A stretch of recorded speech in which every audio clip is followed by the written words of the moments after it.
Bonjour et bienvenue sur la chaîne Live for Racing. Aujourd'hui avec Arthur, nous sommes au circuit de Catalogne pour la première manche de l'ELMS et on avait envie aussi de vous faire découvrir ça.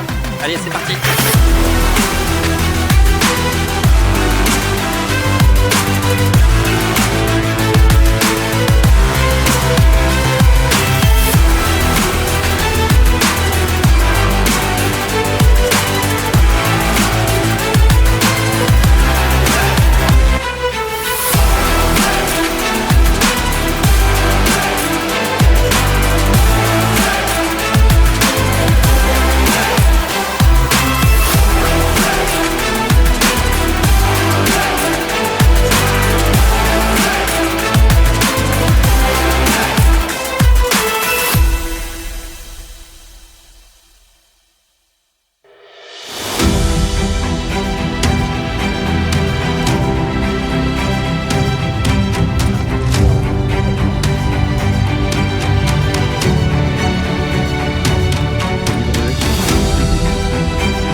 La primera subida registro de salida 1:41.3, 1:41.4, una décima sobre.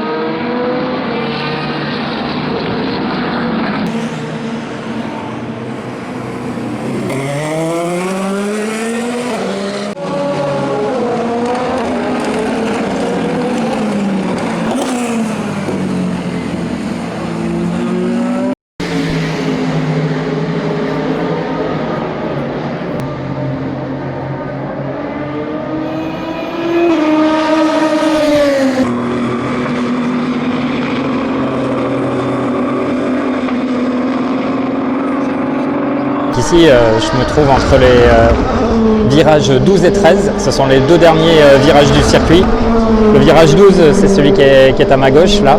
Alors c'est un virage qui est un petit peu traître parce qu'il est en descente et il est en dévers sur l'extérieur. Donc les voitures sont vraiment projetées sur le vibreur à l'extérieur. Et après, il ne faut pas trop se rater dans ce virage 12 parce que dans le 13 qui suit derrière, là, en fait, il a conditionné toute la ligne droite des stands. Ça, c'est un virage qui a pas mal évolué au fil des ans. À l'origine du circuit, il était comme ça. Après, il y a quelques années, ils ont fait une chicane en Formule 1 pour diminuer la vitesse parce qu'il n'y avait pas assez de zone de dégagement avec les voitures qui roulaient de plus en plus vite. Donc, ils ont fait une chicane entre le virage 12 et le virage 13. Mais là, depuis 3-4 ans, je crois, et, ils ont supprimé cette chicane pour redonner vraiment toutes ces lettres de noblesse à ce dernier virage. Donc ça, c'est plutôt cool parce qu'il est vraiment hyper spectaculaire. Donc c'est vraiment une combinaison, un enchaînement de ce virage 12 là, donc, qui est tout en dévers comme je disais. Et ensuite une accélération jusqu'à celui-là. Alors les Formule 1, je crois, les Formule 1 en qualification le prennent à fond. Là ici en proto ça passe pas à fond, mais je pense qu'il faut quand même avoir le cœur bien accroché, quoi. Donc là en ELMS, c'est des courses à la fois en GT et en proto. Et, je pense que quand on est en proto et qu'on a une GT qui est juste devant nous dans le virage 12 et qu'on sait qu'on va se la coltiner entre les deux virages 12 et 13 et puis peut-être dans le virage 13, je pense que quand on est pilote de proto qui nous arrive ça, on doit bien prendre les nerfs, quoi. Parce qu'à mon avis on ne doit pas pouvoir doubler entre les deux, ou alors avec pas mal de risques. Donc ça veut dire qu'il faut attendre la ligne droite. Donc ça veut dire que le proto il casse sa vitesse complètement dans le virage 13 et je pense que ça doit, s'il doit se tirer la bourre avec un autre proto derrière lui, à mon avis ça doit être chaud au bout de la ligne droite au virage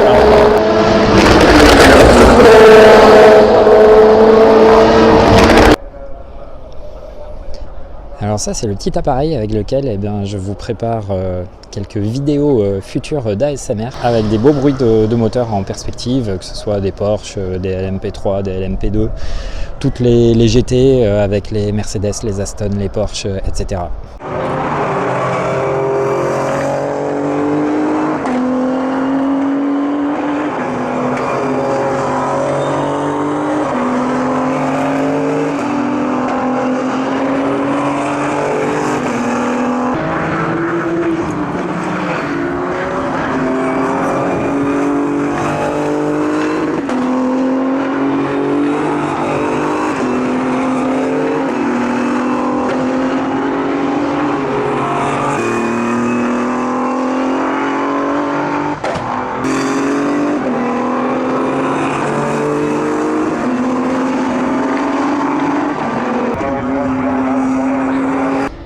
Nous sommes vers la fin d'après-midi et maintenant on va assister à l'une des courses les plus spectaculaires du week-end.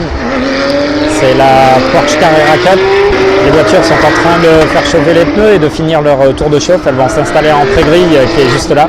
Donc là c'est un moment qui est plutôt sympa. On voit lorsqu'ils font des accélérations toute la violence du moteur, de l'adhérence. C'est quelque chose d'assez sympa à voir ce moment-là, moi j'adore.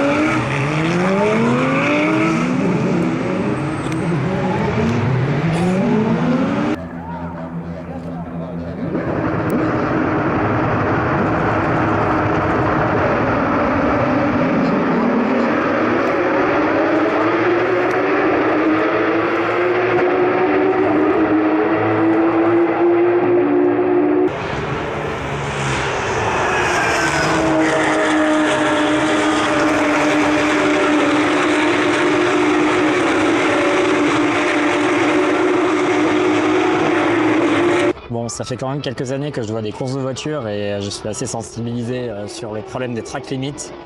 Mais là, j'avais encore jamais vu ça. Les Porsche, le track limit, elles ne connaissent pas.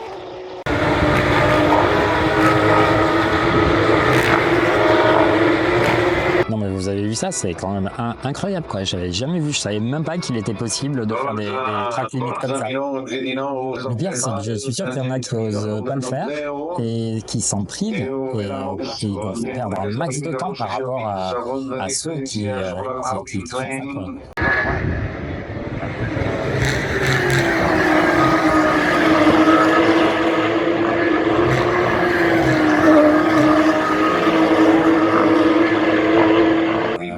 C'est pas je chevauche la ligne blanche, c'est pas j'ai les 4 roues juste après la ligne blanche, c'est j'ai les 4 roues, mais l'espace de 2 voitures à l'intérieur du virage. Incroyable.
les débriefs de la journée. Débrief de la journée, eh bien, on va bientôt aller se coucher. Il est plus de 21h30. On est levé depuis 2h30 du matin. Enfin, moi j'ai dormi. Ouais, j'ai dormi tout le long, Arthur, tout le trajet, presque, sauf la dernière heure.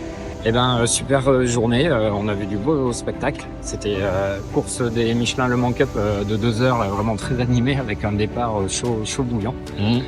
Avec un gros crash d'une Porsche aussi. Ouais, gros crash d'une Porsche, là, la Iron Lams, enfin, la voiture elle est dans un sacré état.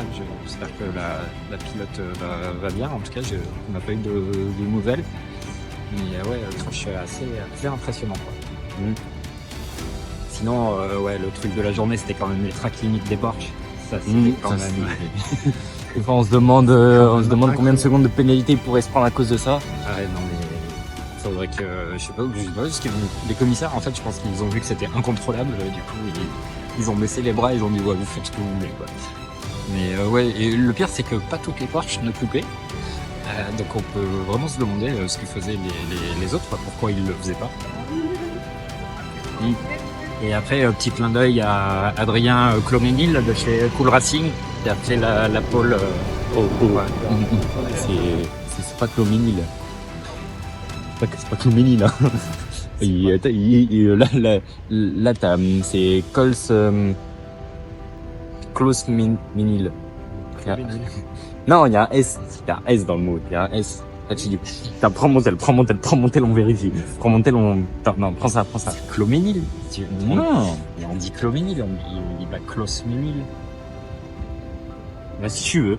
Bon, Adrien, si tu nous écoutes, il faut que tu nous mettes en commentaire comment on prononce ton nom. Non, parce que Adrien, en fait, il a fait de la F4, il a fait du karting. Donc j'ai déjà entendu plein de fois son nom par les commentateurs, et c'est bien Adrien Cloménil. Bon. Excuse-nous, monsieur qui a recherché une page sur GPT sur lui pour te connaître. Mais alors, par contre, Adrien, franchement, il a super bien roulé. Il a respecté sa parole. Et c'est la première année qu'il fait en ELMS. L'année dernière, il était en Michelin Le Mans Cup. Donc là, il est en catégorie MP3 en ELMS et puis il a fait une super pole position. Donc c'est de bon augure pour remporter peut-être la course demain. En tout cas, c'est tout ce qu'on lui souhaite. Et puis, Arthur connaît aussi Julien Neveu, qui est son ingénieur de piste, qui anime des formations cellule ingé sur Annecy pour des ingénieurs de course en devenir ou alors déjà. D'ailleurs, même si vous faites par exemple pour le sim racing, ça pourra très bien vous servir parce qu'elles sont super, même c'est de tout niveau. Vous n'avez pas besoin d'avoir un niveau supérieur au bac pour les passer. Et à la formation cellule ingé, je vous la conseille fortement. Ça vaut vraiment le coup. Ça sera pas une perte de temps puisque c'est que sur 2 jours. Bon, et ben demain ça reprend à 9h avec la deuxième course des Porsche. Et à 12h, le départ de l'ELMS jusqu'à 16h, 4h. 4 heures de course plutôt sprint, hein, comme on peut le voir, parce qu'en WEC, ça dure beaucoup plus longtemps. C'est entre 6h et 24h avec le Mans et comme les 6h du Mola. Donc voilà, on vous souhaite une bonne nuit et puis à demain pour la suite de nos aventures. Ciao.